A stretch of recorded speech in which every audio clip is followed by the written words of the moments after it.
Poster दिया था, दिखाइए।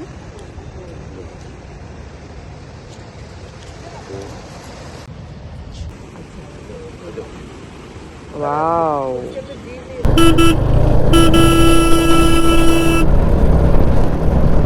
जानबूझ के राईट में डालेगा। श्री सोमनाथ येथे चंद्राचे स्थान आहे।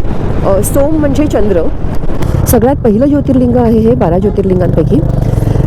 बऱ्याच वेळा हे मंदिर बांधलं गेलं आणि इंग्रजांच्या काळांमध्ये, मुघलांच्या काळांमध्ये ते नष्ट केलं गेलं।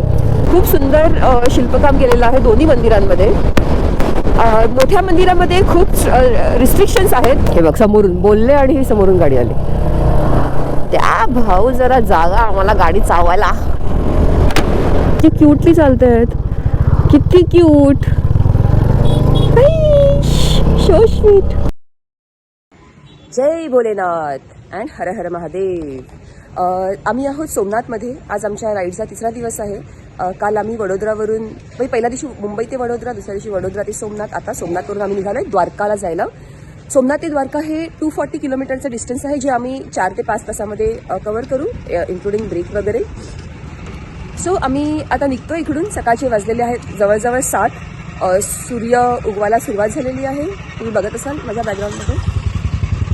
आज आम्ही काल आमचा जो स्टे होता हा या ट्रस्टच्या प्रिमायसेसमध्ये आम्ही राहिलो होतो, ह्या बिल्डिंगमध्ये, श्री सोमनाथ ट्रस्ट। माझी जर का आधीची व्हिडिओ तुम्ही पाहिलीच असतील तर प्लीज पहा, तिकडून मला कळेल आम्ही कसा प्रवास करत इथपर्यंत आलो ते, आणि यापुढचे व्हिडिओ पण पाहत राहा। सो स्टे ट्यून विथ मी। आणि जर का तुम्ही अजूनही माझ्या चॅनलला सबस्क्राईब केलं असेल तर please do like, share, subscribe to my channel Mobiters. Okay, आता आमचे ऑलमोस्ट 800+ किलोमीटर म्हणजे 870 किलोमीटर्स वगैरे झालेले आहे टोटल डिस्टन्स। आम्ही लूप वगैरे करून घेऊ, बॅक माउंट करू आणि मग निघू इथून। So stay tune with me guys, see you on the road.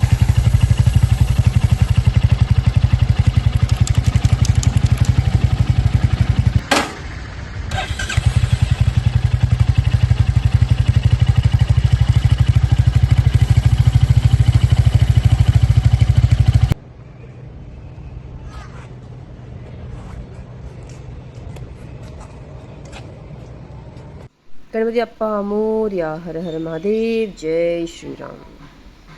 सकाळची वाजलेली आहेत जवळजवळ 7 आणि आता आम्ही इथून निघून आधी बाणगंगा इथे जाणार आहोत। तिकडे दर्शन घेऊन आणि मग आम्ही पुढच्या प्रवासाला लागू। सोमनाथ मंदिरापासून जवळजवळ 2 किलोमीटर अंतरावरच हा पॉइंट आहे।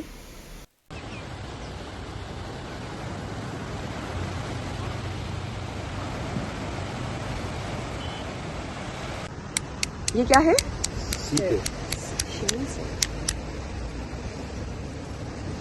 पोस्टर दिया था, दिखाइए।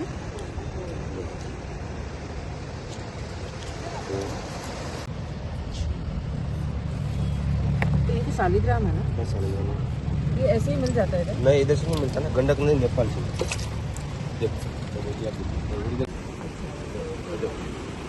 वाओ,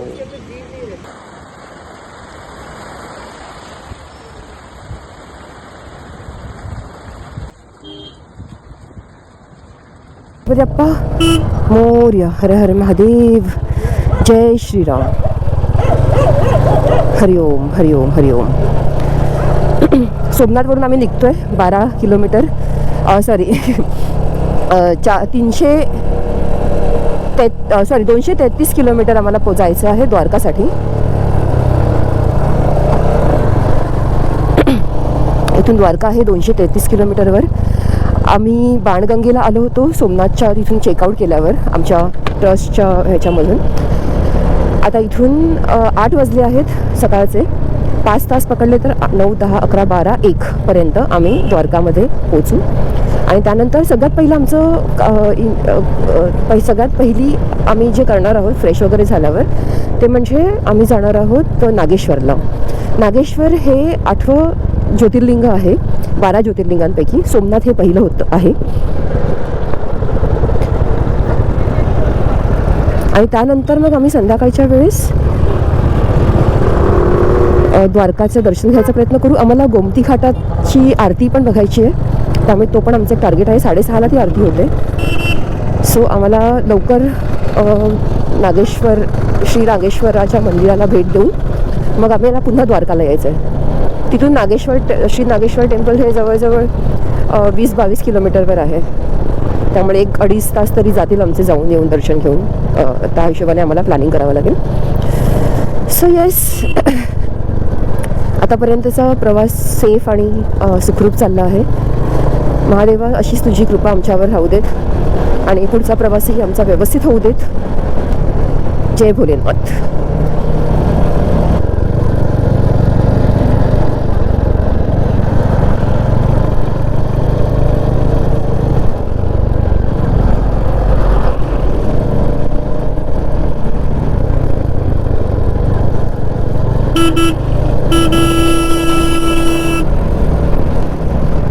जानबूझ के राईट में डालेगा. द्वारकाला जाणाऱ्या हायवेला आता आम्ही टच करणार आहोत. बाहेर पडायला 10 मिनटं लागली. जवळजवळ 3 किलोमीटर होतं हे डिस्टन्स बाहेर पडण्यापर्यंत.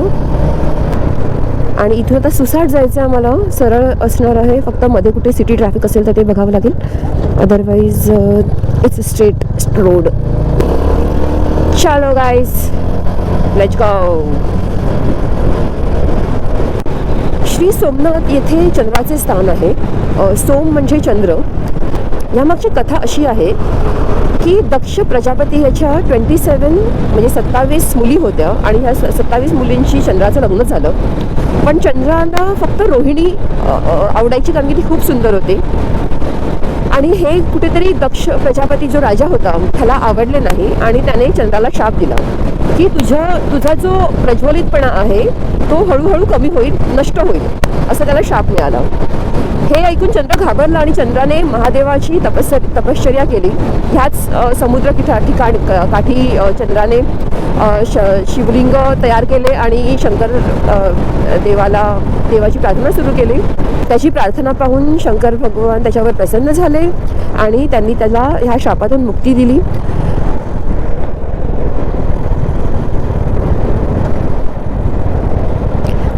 आणि तेव्हापासून शंकराचं स्थान इथे म्हणजे शंकरांचं वास्तव्य इथे सुरू झालं आणि हे एक देवस्थान म्हणून प्रसिद्ध आहे. सगळ्यात पहिलं ज्योतिर्लिंग आहे हे 12 ज्योतिर्लिंगांपैकी. बऱ्याच वेळा हे मंदिर बांधलं गेलं आणि इंग्रजांच्या काळांमध्ये, मुघलांच्या काळांमध्ये ते नष्ट केलं गेलं. बऱ्याच राजांनी म्हणा किंवा त्यावेळेला जे कोणी रूल करायचे ह्या प्रदेशावर त्यांनी वारंवार हे मंदिराची उभारणी केली. आत्ताचं जे जुनं मंदिर आहे, जो सोमनाथचं हे मेन जुनं मंदिर आहे आणि नवीन मोठं मंदिर त्याच प्रिमायसेसमध्ये मागच्या साईडला आहे. जुन्या मंदिराचे जे बांधकाम आहे ते अहिल्यादेवी यांनी केलं, मातोश्री अहिल्यादेवी यांनी केलं 1700 शतकामध्ये. आणि ते अजूनही खूप सुंदर आहे. त्याचं गुहेत त्याची स्थापना आहे शिवलिंगाची. पूर्वी वरून खाली यावं लागायचं दर्शनासाठी उतरून गुहेमध्ये, पण आता त्यांनी खूप काही वर्षांपूर्वी चेंज करून त्याचा पुढचा परिसर मोकळा करून तिथून आतमध्ये एंट्री मिळते. जे नवीन सोमनाथ मंदिर आहे त्याची उभारणी कित्येक वर्षांपूर्वी झाली, कारण की इथे प्रेक्षणीय स्थळ म्हणून हे सुरू झालं. लोकांची गर्दी वाढायला लागली आणि कुठेतरी हे छोटं मंदिर जे आहे ते म्हणजे ते छोटं पडावं छोटं होत गेलं, म्हणून मोठ्या नवीन मंदिराची उभारणी झाली. खूप सुंदर शिल्पकाम केलेलं आहे दोन्ही मंदिरांमध्ये. मोठ्या मंदिरामध्ये खूप रिस्ट्रिक्शन्स आहेत. तुम्हाला मोबाईल फोन, इलेक्ट्रॉनिक चाव्या, बॅग्स मोठ्या असतील तर त्या तुम्हाला बाहेर लॉकरमध्ये ठेवाव्या लागतात. व्यवस्था आहे बऱ्यापैकी, पण काल खूप गोंधळ होता. काल एवढी गर्दी होती त्या ठिकाणी की काहीच मॅनेजेबल नव्हतं. तरी मोबाईल्स वगैरे आम्ही जे ठेवले आम्हाला पुन्हा व्यवस्थित मिळाले, तिथे काही प्रॉब्लेम नाही झाला. पण खूप अतिशय गर्दी होती. आतमध्ये लाईट साऊंडसाठी तर एवढी लाईट साऊंड शो असतो संध्याकाळचा, एवढी भयंकर गर्दी होती त्या ठिकाणी की आम्ही म्हटलं की जाऊ देत, आपल्याला नाही अटेंड करायचं. आम्ही फक्त दर्शन घेऊन बाहेर पडलो.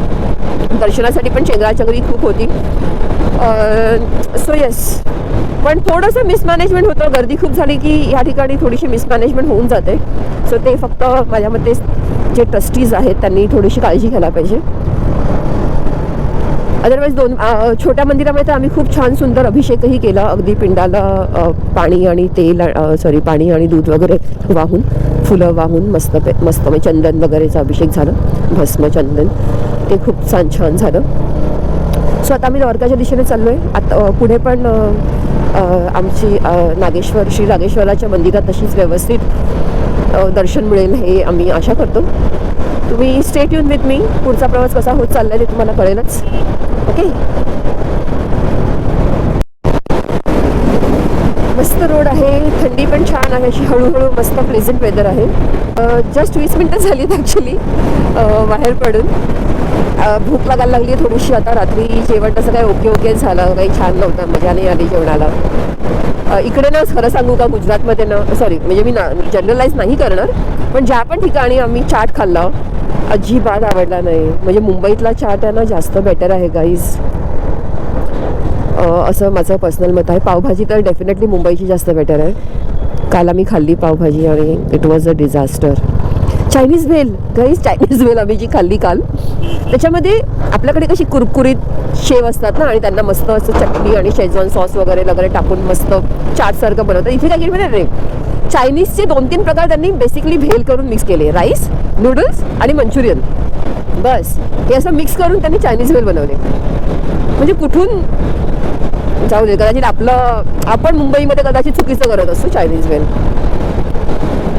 सो किती हा क्रिटिक्सपणा. ठीक आहे, चलो you guys stay tune. Okay, don't go anywhere, don't switch the channel. We on my channel only. Around 9 o'clock झालेले आहेत. आम्ही एक छोटासा ब्रेक घेतला कारण की चहाची तलब लागली होती. सकाळपासून चहा कॉफी काहीच नाही घेतली आहे. सो ऑनर्स दिसला आम्हाला इथे. Honours it's a very big brand chaat आणि स्नॅक्ससाठी वगैरे. सो आम्ही इथे जरा थांबलो आहे, चहा पिऊ. जास्त काही नाही, फक्त चहा पिऊ, थोडासा काहीतरी स्नॅक्स हलकं फुलकं खाऊ आणि मग पुढे जाऊ. यस, चाय बना रही हो. कॉफी बन गया. कॉफी बना, चाय रुको, पहले आपको कॉफी बना देता हूं. ओके. मोदी जी पानी भरता हो बटा. क्या खाऊं, क्या लूं, क्रीम रोल या पैटिस? हाँ शेयर करते हैं भैया, एक पैटिस दे दीजिए.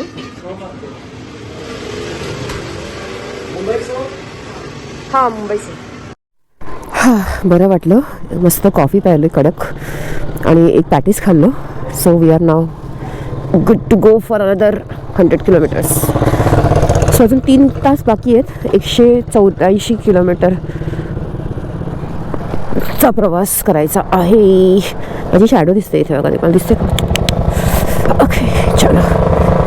इथे गाड्या ना कशाही काढत आहेत, अगदी समोरून येत आहेत गाड्या, ओव्हरटेक करत आहेत. So we have to be very very very careful. Let's go. हे बघ, समोरून बोलले आणि समोरून गाडी आली. त्या भाऊ जरा जागा आम्हाला गाडी चावायला. अरे हे निघालं वाटतं, काहीतरी अलाइनमेंट चुकीची झाली. ओके चलो. हा एक सुंदर बीच आहे इथे. ॲक्च्युली सोमनाथ पण समुद्राच्या किनारी आहे आणि द्वारका पण समुद्राच्या किनारी आहे. त्यामुळे हा जो आता आम्ही पूर्ण रूट घेणार आहोत ना, हा कोस्टल रूटच म्हणता येईल हा गुजरातचा. आणि म्हणजे जरी म्हणजे गुगल मॅपवर पण आम्हाला असंच कॉर्नर समुद्राच्या किनाऱ्यावरूनच हा रोड दिसत होता. ती गाडी बघितली, त्याला ना बाईकचं इंजिन आहे. म्हणजे ती जी रिक्षा होती ना, बाईकचं इंजिन आहे आणि त्याच्या मागे पूर्ण ते बोगी लावलेली आहे, त्याच्यामध्ये लोक बसू शकतात. सुंदर असा समुद्र आहे हा, मस्त. ती बोट किती क्यूट वाटते आतमध्ये, तुम्हाला नाही दिसणार. जाऊ मस्त मस्त मस्त मस्त. हे बघा कोण चाललंय तिथे. उंट आहेत ना. हा उंट. वाव, मस्त आहे हा route. Wow, I am loving it. Nice.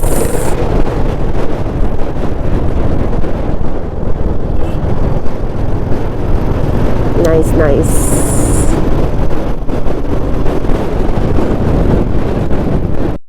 बंद केलं पण पुन्हा चालू केलं कारण की हे इतके क्यूटली चालत आहेत. किती क्यूट, सो स्वीट.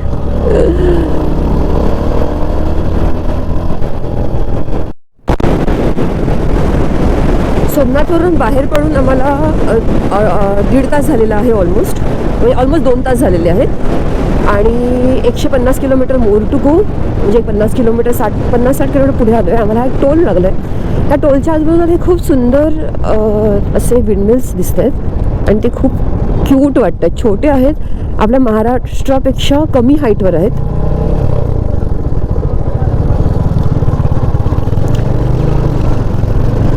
पण इथे समुद्र असल्यामुळे इथे हवा छान येते, त्यामुळे हे खूप असे थोडं डिझाईन हे महाराष्ट्रापेक्षा वेगळंच आहे.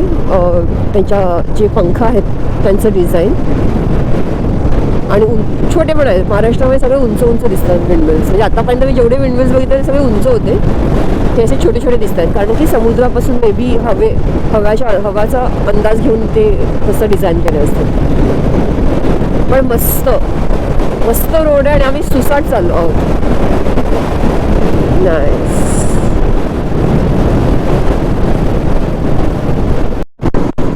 इथे इतके सुंदर लँडस्केप दिसत आहेत ना, खरंच इच्छा होते की इथे ना ड्रोन हवा होता आता माझ्याकडे. इतकं सुंदर आहे, इतकं सुंदर आहे. पाणी असं छान निळं निळं दिसतंय. विंडमिल्स आहेत बाजूला, पक्षी उडत आहेत व्हाईट कलरचे म्हणजे सीगल्स. वाव. आणि हा रोड पण इतका अमेझिंग आहे. काही Somnath Dwarka ideal stretch for riding.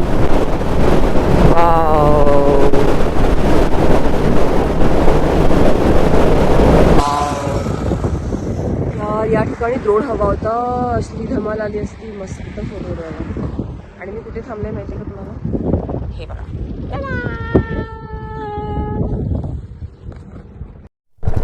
Okay, आम्ही इथे मस्त शूटसाठी थांबलो होतो आणि आता निघतो इथून. चला, let's go let's go let's go.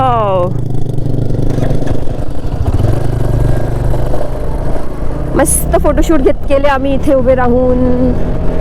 म्हणजे सुसाट सरळ रस्ता आहे हा, मस्त. गाईज, हे तुमच्या लिस्टमध्ये आलं पाहिजे. सोमनाथ टू द्वारका, मस्त. 175 किलोमीटर कंप्लीट केलेलं आहे आम्ही आणि आता 61 किलोमीटर मोर टू गो, म्हणजे ऑलमोस्ट ऑलमोस्ट अन आवर. आता वाजलेले आहेत 11:30. इथून आम्ही जर 12 वाजता निघालो तरी 1 वाजेपर्यंत आम्ही पोचू, किंवा 12:15 जरी निघालो तरी 1:15 आम्ही पोचू. बराच वेळ. बाय द वे, सोमनाथ आणि द्वारकाच्या मध्ये खाण्यासाठी काही नाही आहे, त्यामुळे तुम्हाला इथे चहा वगैरे पिऊ शकतो. पण हे खूप वेळाने आम्हाला हे एक फास्ट फूड सेंटर मिळालेलं आहे, हॉटेल शिवम. आम्ही ब्रेकफास्टसाठी ते थांबलो आहे. पहिले ब्रेकफास्टला ॲक्च्युली काही नाही आहे, सो आम्ही असं सटरफटर काहीतरी घेतो आहे आणि चहा पिणार आणि मग निघणार. 1 तासावर द्वारका आहे, सो आम्ही तर डायरेक्ट द्वारकाला जाऊ आणि तिथेच काहीतरी बघू. जर का भूक लागली तर खाऊ, नाही तर मग डायरेक्ट नागेश्वरसाठी निघू आणि मग तिथे काहीतरी वाटेत खाऊ. चलो लेट्स सी. चहा तरी पिऊया.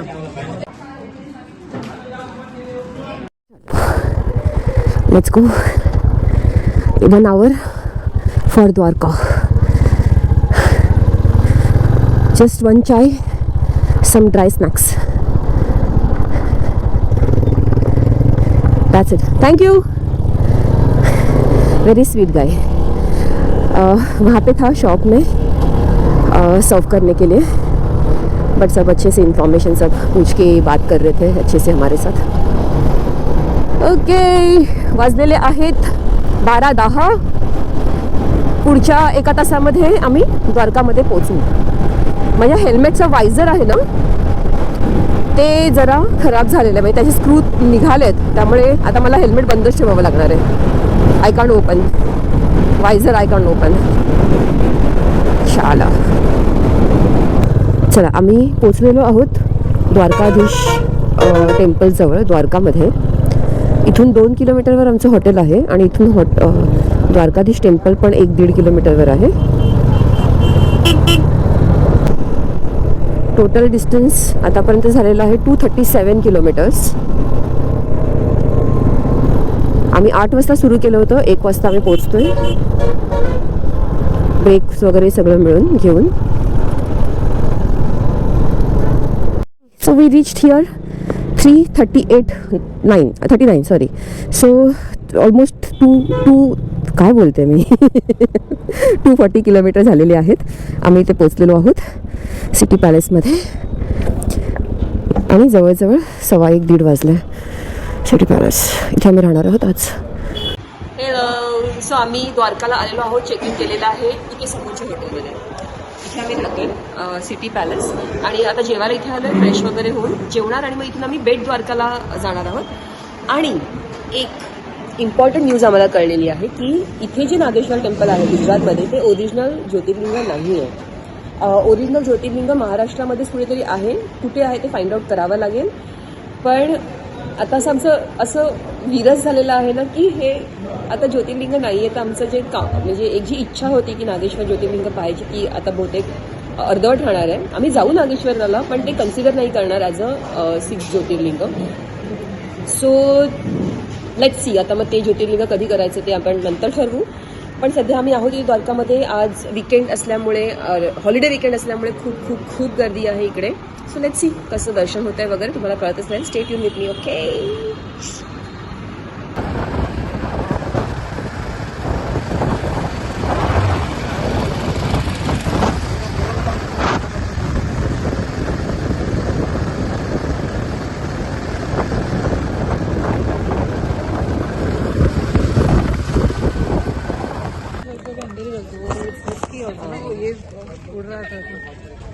सो आम्ही आलोय बेट द्वारकाला, पण तिकडे खूप गर्दी होती म्हणून त्याच्या पुढे आलो. इथे एक देवीचं मंदिर आहे, त्या मंदिराला भेट द्यायला आम्ही अश्विनी सर आणि ध्रुव यांच्याबरोबर आलो.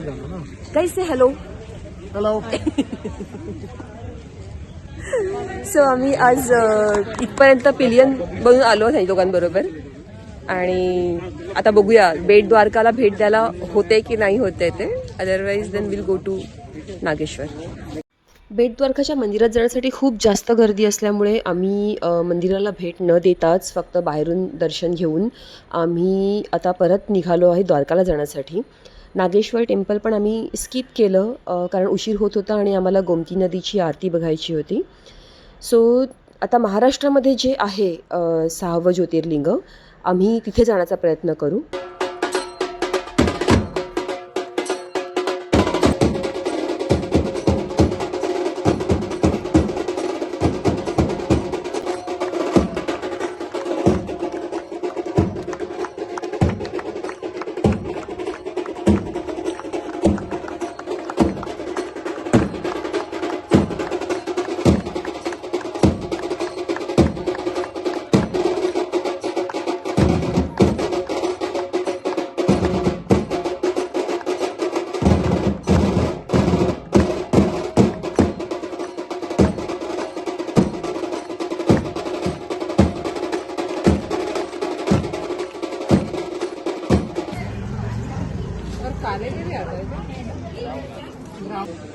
आम्ही आता मस्त द्वारकाधीशाचं दर्शन घेऊन बाहेर पडलो आणि इथे काठियावाडी थाली खायला आलो आहोत.